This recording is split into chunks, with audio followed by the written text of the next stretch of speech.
चलिए, तो पिछले क्लास में हम लोग परागन को पढ़े हैं। परागन किसे कहते हैं? फूल का स्टामेन मेल पार्ट्स अगर स्टिग्मा के पास परिपक्व होने के बाद पहुंचता है और निषेचन की क्रिया पूरी होती है तो उसे परागन कहते हैं। तो परागन दो प्रकार से होता है, एक होता है स्वपरागन, दूसरा होता है परपरागन।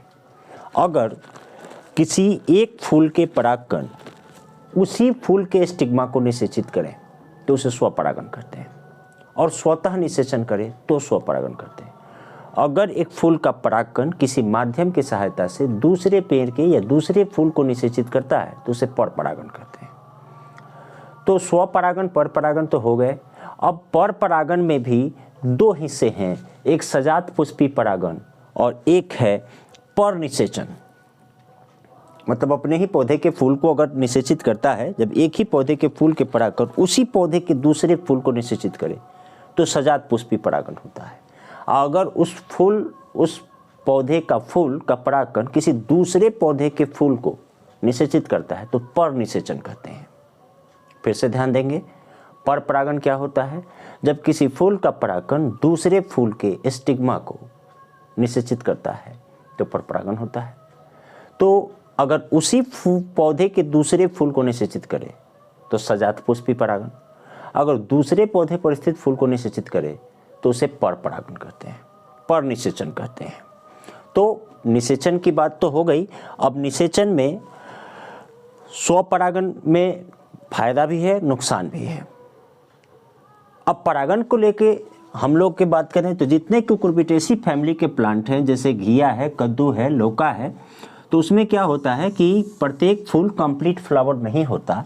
एक फूल मेल हो गया, दूसरा फूल फीमेल हो गया, तो फिर अगला फूल मेल होना चाहिए, लेकिन हो सकता है कि एक फूल डैमेज हो गया, कीट के द्वारा अटैक से डैमेज हो गया, तो ऐसे स्थिति में दो फूल लगातार फीमेल मिल जाते हैं।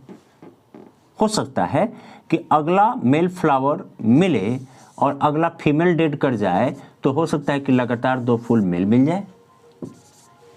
एक एक फूल यहाँ के डेड कर गए। तो ऐसे स्थिति में क्या होता है, एक ही फूल का मेल पार्ट्स दूसरे फूल के फीमेल पार्ट्स को निषेचित करता है, तो इसी का मेल दोनों फीमेल को निषेचित कर देगा हवा के द्वारा, चींटी के द्वारा, तो ये परपरागन होगा। लेकिन इसमें होता क्या है, जैसे देहाती क्षेत्रों में घिया है, घियोरा जिसको बोलते हैं, घिया को, तो उसमें अक्सर लोग कहता है कि अब तो इसके फूल का सब्जी खाते हैं, फूल बेहतर होगा, फूल तोड़ लेते हैं। फूल तोड़िए आप, कौन सा फूल तोड़ें, ये भी तो सोचना है।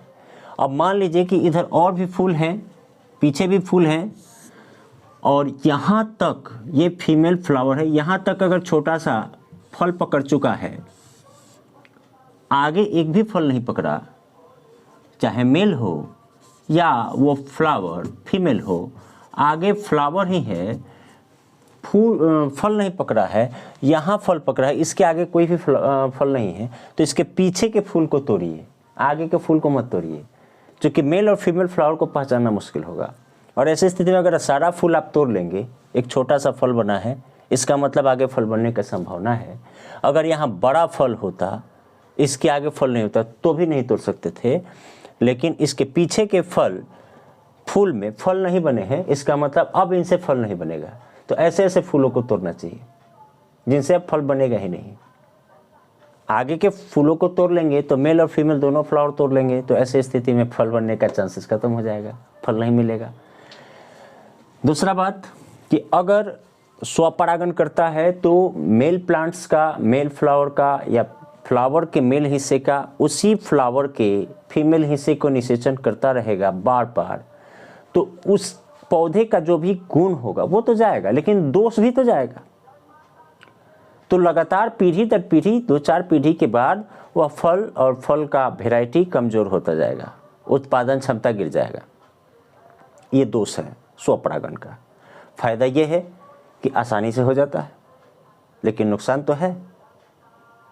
दूसरा बात, परपरागन की बात करें तो परपरागन कई तरीके से होता है। अब उसमें क्या है कि कभी कभी परपरागन के दौरान हवा के द्वारा पॉलिनेशन हो रहा है या कीट के द्वारा पॉलिनेशन हो रहा है, कीट के द्वारा पॉलन ग्रेन यहाँ से वहाँ जा रहे हैं या हवा के द्वारा जा रहे हैं, तो ऐसे स्थिति में बहुत सारे पॉलन ग्रेन बर्बाद हो जाते हैं।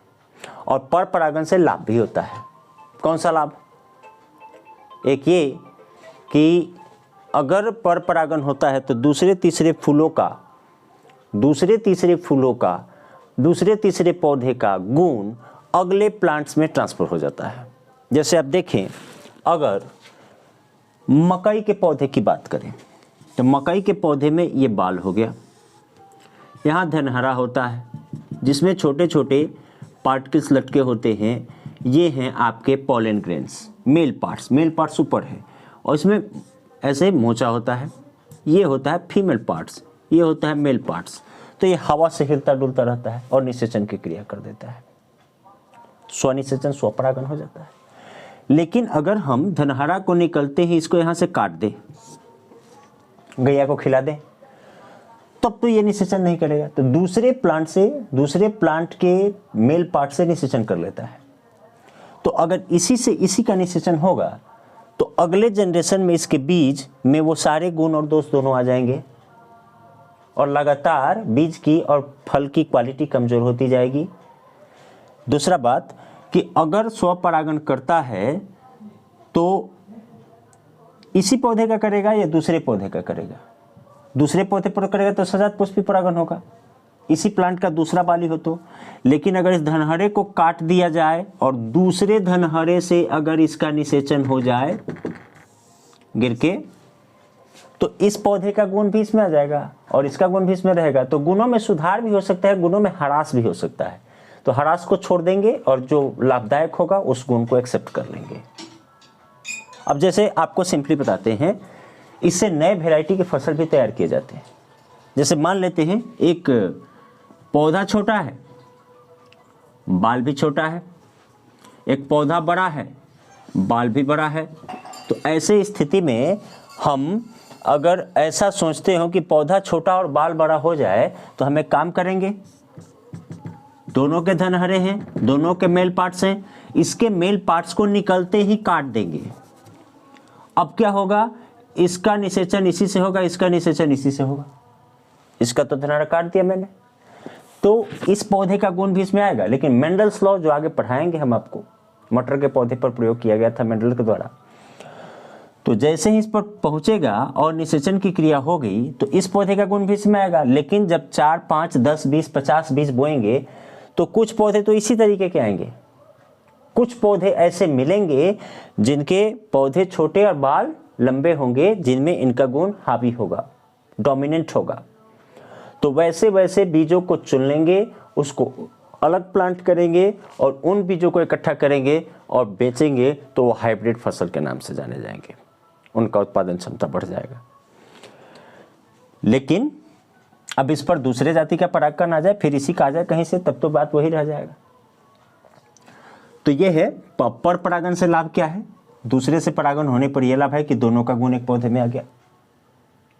लेकिन ये होना थोड़ा मुश्किल होता है, हो ही जाए ये संभावना नहीं है। ऐसा भी है कि अगर आप एक बाली को, ये बाली है, आप इसके धनहरा निकलने से पहले इसको काट दें, हटा दीजिए और इसको बैगिंग कर दीजिए। इसको बैगिंग कहते हैं। बैगिंग मतलब पूरे तरीके से प्लास्टिक से या किसी चीज़ से ढक देना कि गलती से भी किसी का परागकण इस पर न जाए। तो ऐसे स्थिति में इसमें बाल पकड़ेगा, दाने होंगे, उन दाने को खा सकते हैं। लेकिन ऐसे ऐसे दाने को बोएंगे तो उससे फसल नहीं होगा, बाल नहीं होगा। बाल हुआ तो उसमें दाने नहीं होंगे। क्यों नहीं होंगे? क्योंकि इस फूल का, इस फीमेल पार्ट्स का निषेचन नहीं हुआ। तो अनिषेचित बीज से प्लांट की उत्पत्ति नहीं होती है। अगर प्लांट हुआ तो बीज नहीं होगा, बीज होगा तो बीजों की संख्या कम होगी, फिर वो प्लांट नहीं देगा। तो पर निषेचन थोड़ा दुष्कर है, आसानी से नहीं होता, लेकिन हो जाने पर क्या होता है कि दोनों पौधे के गुण एक में आ जाते हैं, तो इससे फायदा होता है। नुकसानदायक एक्टिविटी को छोड़ देंगे, फायदेमंद को पकड़ लेंगे। तो पर परागण लाभदायक और हानिकारक दोनों है, होता देर से है। लेकिन अब पर परागण की बात करेंगे तो वो हवा के द्वारा होता है, कीट के द्वारा होता है। तो जितने पौधे में हवा के द्वारा परागण होता हो, विंड पॉलिनेशन होता हो, एयर पॉलिनेशन होता हो, वैसे वैसे फूल में रंग का अभाव होता है, सुगंध का अभाव होता है, चूंकि उन्हें रंग और सुगंध से कोई मतलब नहीं। लेकिन अगर जिस प्लांट में कीट के द्वारा परागण होता हो, कीट के द्वारा, तो वैसे वैसे फूल चटकीले भड़कीले रंग के होते हैं, अच्छे एसेंट वाले होते हैं, उनमें बेहतर सुगंध होता है। वो फूलों में सुगंध आपके लिए नहीं है, उन कीटों के लिए है, जो वो कीट को आकर्षित करें और निषेचन को पूरा कराने में मदद करें। क्योंकि वो जानते हैं कि उनकी प्रकृति होती है कि उनमें मेल प्लांट्स अलग, फीमेल प्लांट्स अलग है, तो ऐसे स्थिति में निषेचन की क्रिया दुष्कर होगी। तो वैसे फूलों में विशेष प्रकार का रंग और सुगंध होता है, जिसे देखते ही तितलियाँ और भौरे और अन्य तरह के कीट वहाँ पे जमा हो जाते हैं और एक फूल से दूसरे फूल में जाने के दौरान पॉलन ग्रेन का ट्रांसफर करते हैं और निषेचन की क्रिया को पूरी करा देते हैं।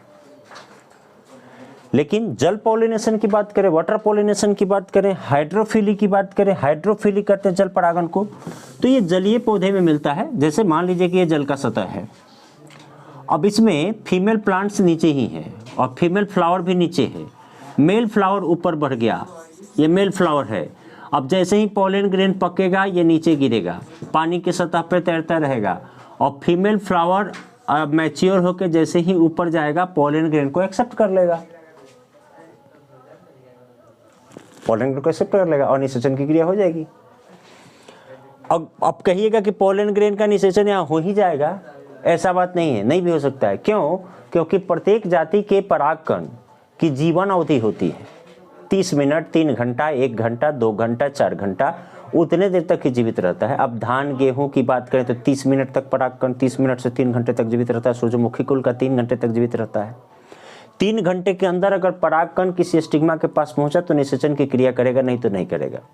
हालांकि कुछ जंगली पौधे हैं जो नष्ट होने के कगार पर हैं, वैसे पौधे को बचाने के लिए पॉलन बैंक बनाया गया है, जिसमें पॉलन ग्रेन को द्रव नाइट्रोजन में -196 डिग्री सेंटीग्रेड पर स्टोर किया जाता है, तो लंबे समय तक वो सुरक्षित रहता है और उससे वांछित पौधे का निषेचन करा के फिर से उस तरह के पौधे प्राप्त कर लिए जाते हैं बेहतर क्वालिटी के।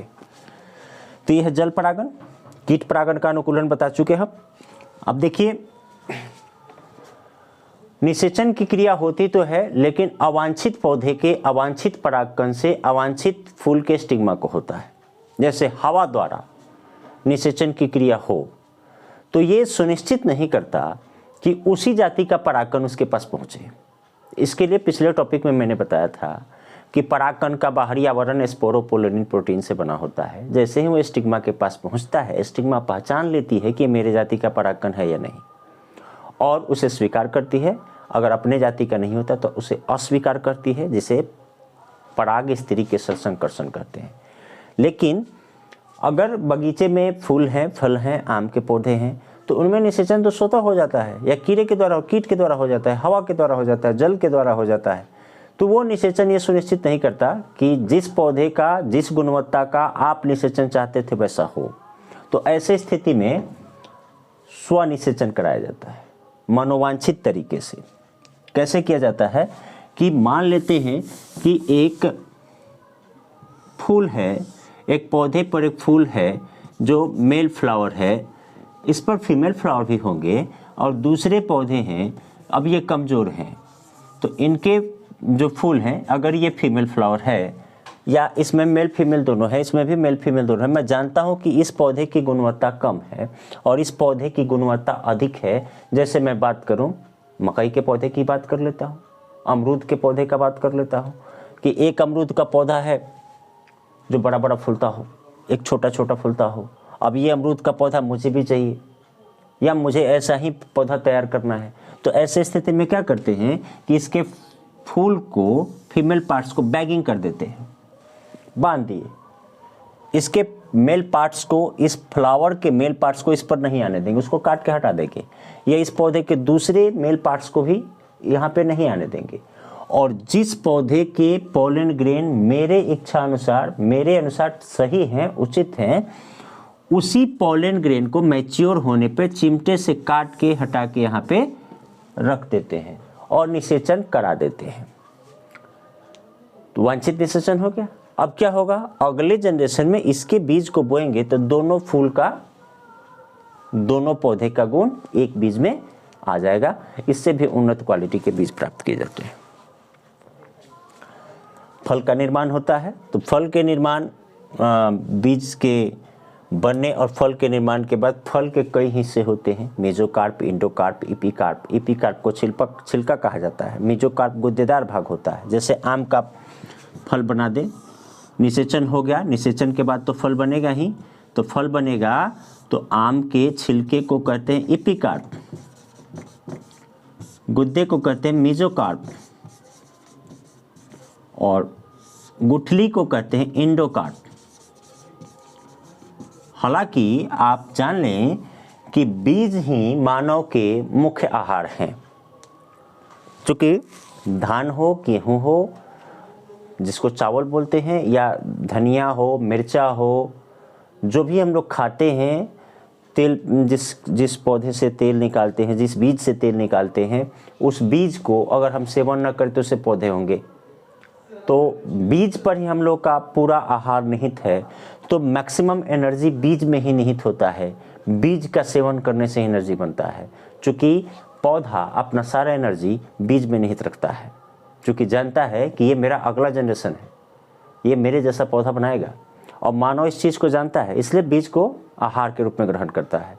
अब लेकिन आदमी लालची होता है। अब जैसे देखिए, बंदर आते हैं, आम को तोड़ते हैं, आम को फोड़ देते हैं, गुठली खा जाते हैं और बाकी गुद्दा फेंक देते हैं। वो हमसे तेज है, हम जानते हैं, वो जानते हैं कि इसमें ज़्यादा एनर्जी है, लेकिन मानव लालची प्राणी है। आम के मीठे हिस्से को खाता है, इसको फेंक देता है। और वही आदमी कटहल खाता है, उसके बीज को भून के खा जाता है। तो भाई, ये जो गुठली की बात करें तो आम खाइए, स्वच्छता से इसे साफ कीजिए, इसे सुखाइए, सूख जाने के बाद इसे फोड़िए, और इसे अगर खाते हैं, गुठली को, भीतर वाले हिस्से को, डाइकोटिलेडन्स, दो दल जो होंगे उनको, तो वो एक आम खाने से ज़्यादा एनर्जी देगा। क्लियर? अब होता है बीज का प्रकीर्णन, पौधे के जनरेशन को बढ़ाने के लिए। बीज का क्या महत्व है? तो बीज का आर्थिक महत्व यही है कि भाई, मसाला के रूप में, तेल के रूप में, भोजन के रूप में ग्रहण करते हैं। एक पौधा का बीज एक जगह है, लेकिन एक जगह से दूसरे जगह उड़े, इसके लिए ये फल का जो स्वाद है, जिस फल की चर्चा हम कर रहे हैं, जिस फल को हम ग्रहण कर रहे हैं, उसमें टेस्ट है, उसमें पौष्टिक तत्व है। यह फल बनाने के पीछे भी पौधे का एक कारण होता है। पौधा फल नहीं बनाना चाहता है, पौधा बीज बनाता है। पौधे को बीज से मतलब है। लेकिन ये फल क्यों बना? टेस्टी होगा, बहुत तरह के जीव जंतु खाएंगे, और खाने के चक्कर में ये एक जगह से दूसरे जगह ले जाएंगे, तो इस पौधे के जनजाति को दूसरे मिट्टी में, दूसरे वातावरण में उगने का मौका मिलेगा। तब पंछियों द्वारा एक जगह से दूसरे जगह बीज ले जाया जाता है, तो प्रकीर्णन होता है। हम लोग भी कहीं जाते हैं, अच्छे किस्म का फल मिलता है, बीज मिलता है, तो कोशिश करते हैं कि ले आके लगा दें, तो वो अपने फायदे की बात करें। तो पौधे भी अपने फायदे के लिए फल में विशेष तरह का आकर्षक रंग और विशेष स्वाद बनाते हैं, ताकि इसी के लालच में लोग इस बीज को एक जगह से दूसरे जगह ले जाएं और वहाँ पर उन्हें उगने का मौका मिले और अच्छे तरीके से डेवलप करें। मिट्टी परिवर्तन पर भी फलों की गुणवत्ता में सुधार आता है। जैसे हर मिट्टी में हर तरह के फसल नहीं उगा करते, उसी तरीके से अब बीज का प्रकीर्णन होता है। अब सबसे अच्छा योगदान तो गिलहरी का होता है पूरे पर्यावरण में। चूँकि गिलहरी भुलक्कड़ प्राणी होती है, अक्सर बीज फल को खाती है और बीज को मिट्टी में छुपा के रख देती है कि प्रतिकूल मौसम आएगा तो निकाल के खाएंगे, लेकिन वो खुद भूल जाती है कि बीज रखे कहाँ हैं, और वो पौधे उग जाते हैं। अक्सर घर के आसपास या जंगलों में जाते हैं तो देखते हैं यहाँ पे पौधा कहाँ से उग गया, किसने बोया। तो इस तरह के काम गिलहरी, खरगोश इत्यादि करते हैं, जो बीज को छुपा देते हैं, बाद में खाएंगे और खुद भूल जाते हैं, उससे पौधे हो जाते हैं। तो प्रकृति में उनका बहुत बड़ा योगदान है। क्लियर? ठीक है, आगे फिर कब